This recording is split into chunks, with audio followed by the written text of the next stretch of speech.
comment on dirait réalisateur, je sais pas. Bizarre de présenter ainsi, comme ça. Bonjour. Bonjour. Ça va bien?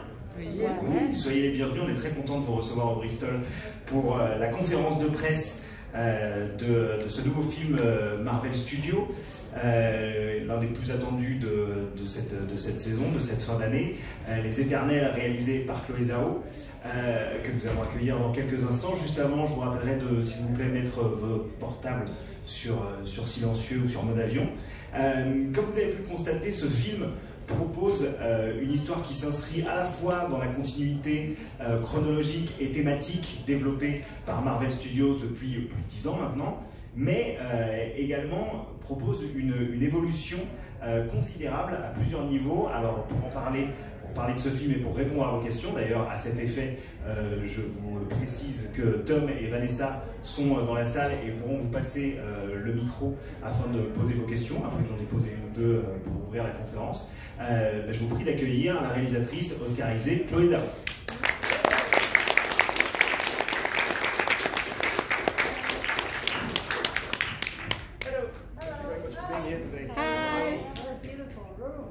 Everything is beautiful here.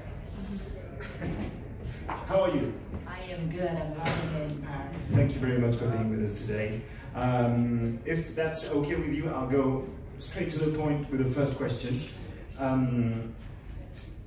The Eternels are pure Jack Kirby stories, hardcore 70s comics with stories of cosmic proportions about gods and gigantic entities. It is a huge mythology that goes back to the origin of mankind and beyond.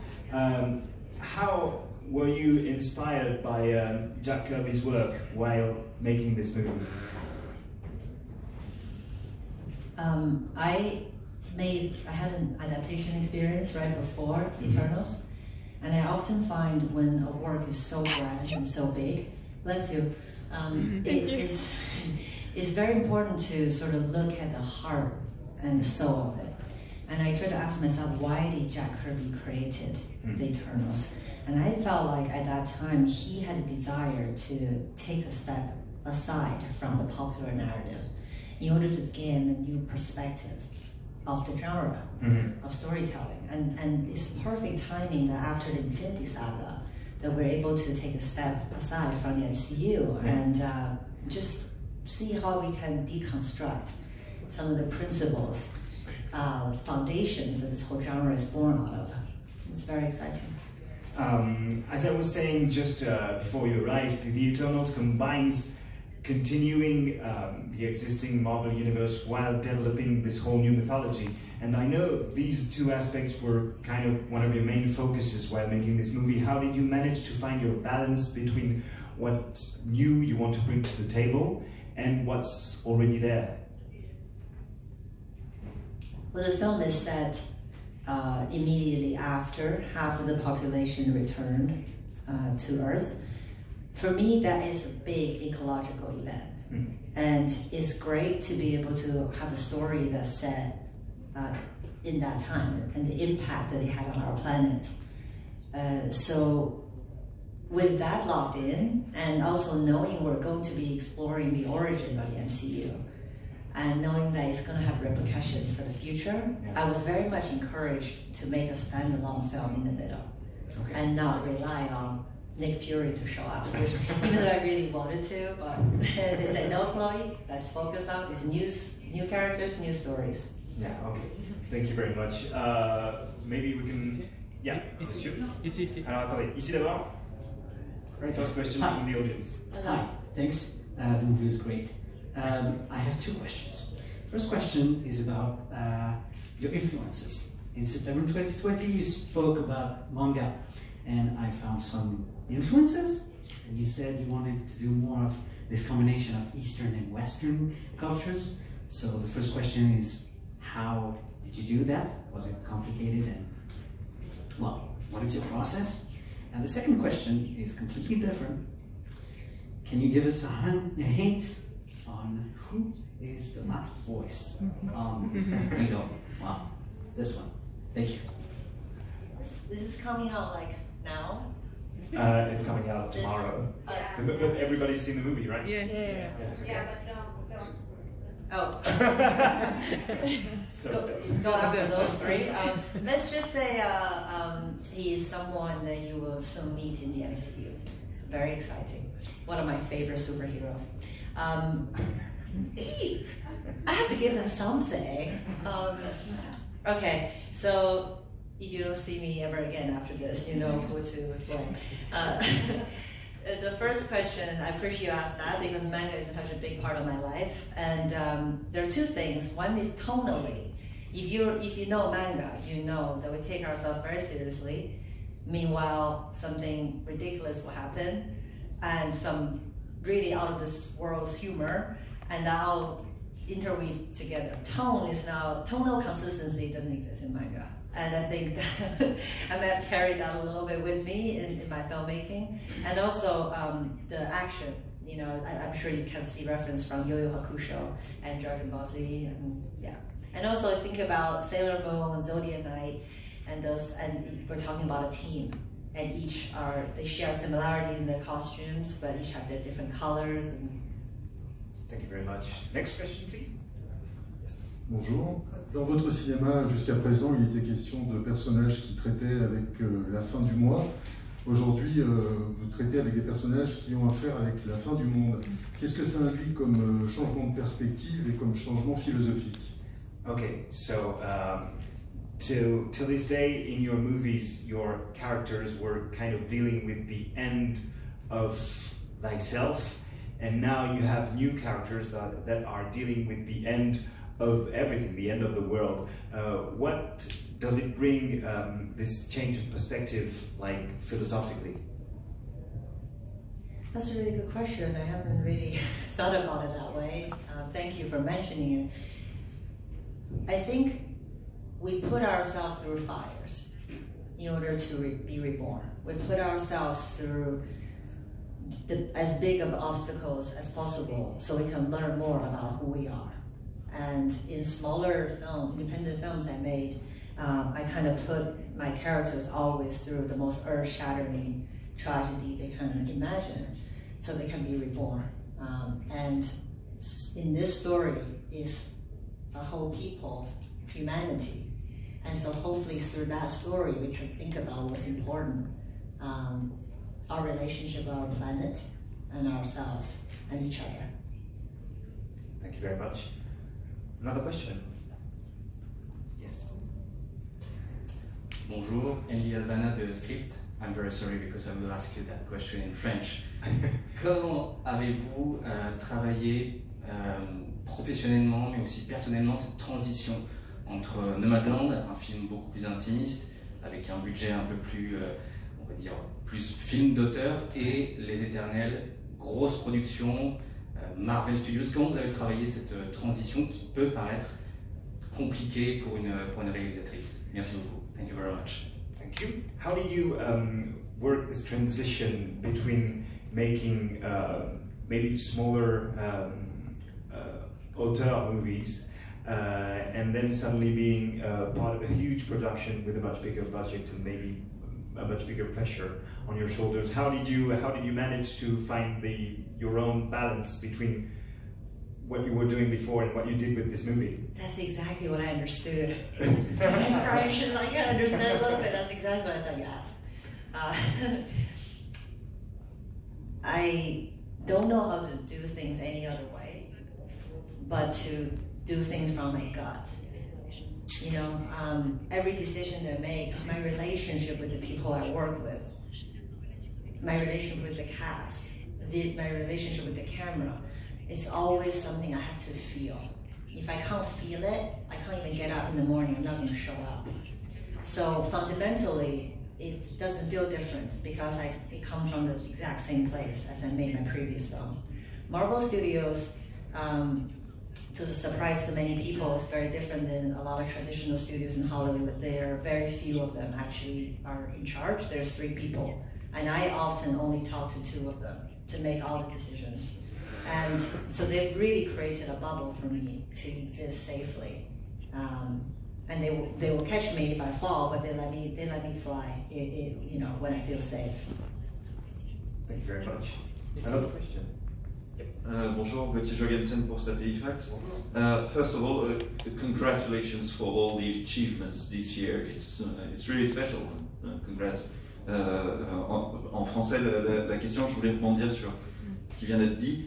Vous changez d'un projet à l'autre de manière spectaculaire, et je voulais savoir quel sera votre prochain projet.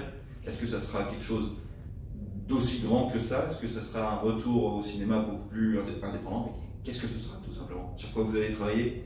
Okay. I didn't understand that one. Oh, you didn't understand it? You didn't? Okay. So, It was harder. This gentleman was talking about the future of your movies. Now that you've done your first movie, and this one, which, as we said, is a much bigger production, where do you want to go next after this journey? Where does your gut My to go? moments like that in life, I always think about my idol Bob Dylan, and who famously said, "He not busy being born, is busy dying." And I will always look for projects that allow me to be reborn over and over, that I can come into that project completely naked and have to relearn everything. I had to grow and terrified. I need that feeling. Otherwise, I don't know how to create, you know? So right now, my next project is with Universal, Dracula. And so we'll see. I feel like I'll be pretty naked going to that one, so we'll see. Okay, okay, great. Merci. Next question, yes? Oui, je voulais savoir si vous aviez accepté ce projet parce qu'il correspondait aux thématiques que vous développiez dans vos autres films, à savoir la notion de bien et de mal, et surtout celle d'être maître de son destin. Et en deuxième question, est-ce que vous avez vu un film qui s'appelle Le jour où la Terre s'arrêta? Est-ce qu'il vous a un peu influencé? Trying to translate. Okay. There's two That questions. was a one-hit wonder. Two questions. The first one was, est-ce que vous pouvez répéter la première question, s'il vous plaît? Ah, pardon, désolé. Je suis resté sur The Host Stood Still. Est-ce que ça correspond Oui. à toutes les thématiques qu'elle a développées, à savoir la notion de bien et de mal, et surtout qu'on est maître de son destin? Exactement, merci. Merci beaucoup. Did the fact that this movie, The Eternels, is about one of your core thematics, which is being the master of your own destiny, and the line between evil and good and evil, was it something that drove you to the Eternals in the first place? And the second question was, have you ever seen a movie called The Day the Earth Stood Still, and did it influence you in any way? Which version? No, we actually almost put that version of the film, the original version, on the TV on the Kinko's jet. But because it was black and white and it was a little too noticeable, we had to change into Empire Strikes Back. But yes, I have seen it, and definitely, especially the moment they first encounter each other, very much so. The first one was About, the theme, yeah. Yeah. I think the idea of personal sort of determination, you know, I actually find a lot of my films have individuals who really want to be the master of their destiny. However, their tools of doing that is taken away, whether it's their family in Nomadland, their town, or in the writer, the ability to write, you know, and in the same of Eternals, their faith and their sense of self. I think I put them through that because I personally believe that we cannot survive on our own. That it's actually quite important to have a connection with something bigger. Because I was not raised religious, I'm not a religious person, but I find that something's lacking inside of me by not believing in God. So I'm trying to build a relationship with nature, and I'm trying to understand why I exist in the universe, what's the purpose of my existence. So I think my characters are always struggle with that balance, a sense of self and versus a connectivity to something bigger. What's the second part? Oh, that was the second question. Okay, That was the first question, but you answered to the second question before this one. Do we have a next question? Yes. Hello, Ludwig from GAC. First of all, thanks a lot to be here and to spend your time with us. So my question will be this one. You said before that you're born with manga like Dragon Ball Z, Sailor Moon, or Knight of Zodiac. So I just want to know if you could do a live action movie of one of manga. How feeling? How long do you have? Do you have all night here? Because I can go on and on. I have 10 years. Okay. So yes, so if you could do a live action movie, which one it will be? Thank you. It's a very, very difficult answer because it's very hard to do a live action. And if you're true manga lovers, you know it's almost impossible to get it right. It's gotta be Yuyu Hakusho. Yuyu Hakusho changed my life, you know, and they are doing a live action. I found out Netflix, I was like, me. But then they're already doing it with someone else. And it's all set in Japan. So to do a live action manga, but make it international is quite difficult. Now, Trigon, I don't want to throw a message out there. I love Trigon. And I think Trigon might be a chance to do it more internationally. But still, you don't touch classics like that. It's very dangerous. I don't want to be responsible for that, you know? Yeah. So we'll see. Yeah, I can understand. Next question.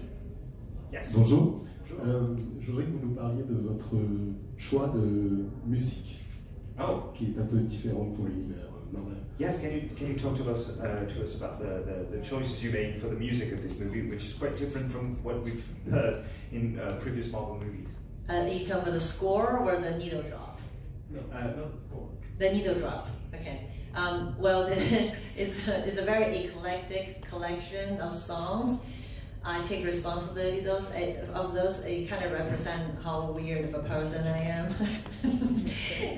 Because these songs are everything from Pink Floyd to BTS to, you know, Juicy and Merle Haggard and The Foreigner. That's all music I love.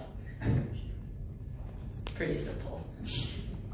But okay, but Pink Floyd was very, I thought, very on point I mean. I'll tell you, the reason why Pink Floyd doesn't appear in films very often is because it's extremely expensive. Oh. Almost impossible. But this song, I wanted a song that feels global. I think like everyone from every culture listens to Pink Floyd. It's kind of a song that's popular, but it's also very, very global. And the lyrics of the song and the instrument, it can't be better for that, so we have to bite the bullet. Thank you very much. Merci. Une autre question de côté. Bonjour. Bonjour. J'aimerais savoir quel rapport vous entretenez avec le western, notamment, puisqu'il y a un côté western dans tous vos films, compris un peu dans les Eternels, et notamment avec un réalisateur comme John Ford. Okay, let's talk about Western movies and John Ford. What kind of relationship do you have with these kind of movies? Because this person seems to think that there is a presence of Western movies in all the movies you've made, including this one. If I'm being completely honest, I only watched 3-4 Westerns before I made The Rider. And then I started, and then people say I am working in the Western genre, so I started to do my homework because I didn't grow up with them. And then I really fall in love. You know, lately it's the first time I've seen like My Darling Clementine and Red River and these movies. My mind is blown. You know, I have so many more to discover. However, the reason why the Western genre was born, I think it comes out of our curiosity as a species about what's beyond the horizon. There's both anxiety, curiosity, and fear and passion towards what's just beyond that horizon. Let's discover it. You know, so as a result, that genre is born. And I find that today in the superhero genre and the sci-fi genre, almost like we've explored everywhere on the planet. So we start to ask, what's above in the sky? You know, what's our relationship with technology? What's the point of human existence? And in the case of Avatar, I'm excited. It's about what's in the depths of the ocean, right? And so I find myself drawn to genres that explore, that come out of this collective anxiety we have about as humanity. And because in order to, when I make films within those genres, it actually helps me to deal with my daily anxiety of where we go from here. Je crois que nous avons une dernière question, c'est ça? Oui. Bonjour, Maxime de Actu. J'ai deux questions. La première, je voudrais savoir comment Marvel vous a approché. Est-ce qu'ils vous ont fait confiance justement pour votre façon de filmer qui était vraiment différente des autres? Est-ce que vous avez eu carte blanche justement? Vous avez dû suivre la formule un petit peu Marvel? And second question, we know that Gemma Chan is the main character of the movie, but we know that she was already in the MCU in Captain Marvel. She was Minerva. What was it an obstacle to the fact that she was already in another character? So this is interesting. There's a question in French and a question in English. Thank you very much for that. The first question was about how did Marvel Studios approach you, and did they give you free reins when doing this movie, knowing that you have a very distinctive voice and style before doing the Eternels? And the second question was in English, so thank you very much.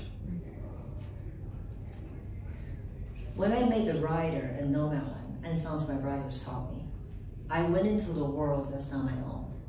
There's actually a deep, deep collaboration between me and the characters and the world and the people that operated that space. I could not have just made the film based on my vision.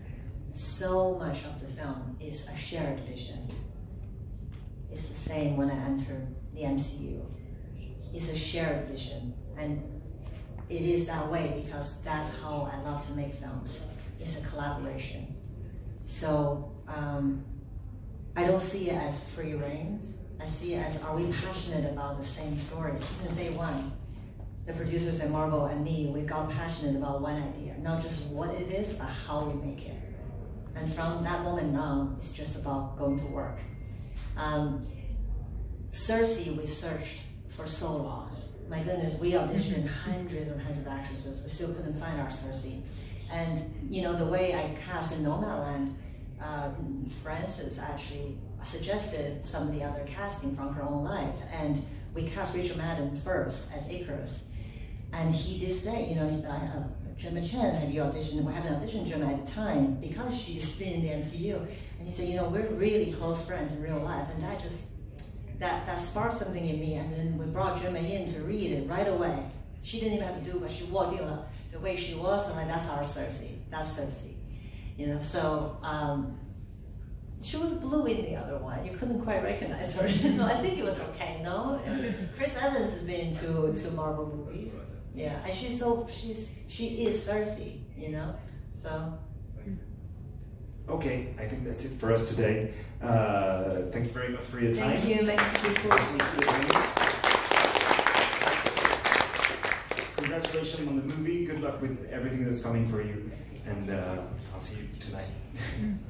Merci à tous et à toutes. Merci.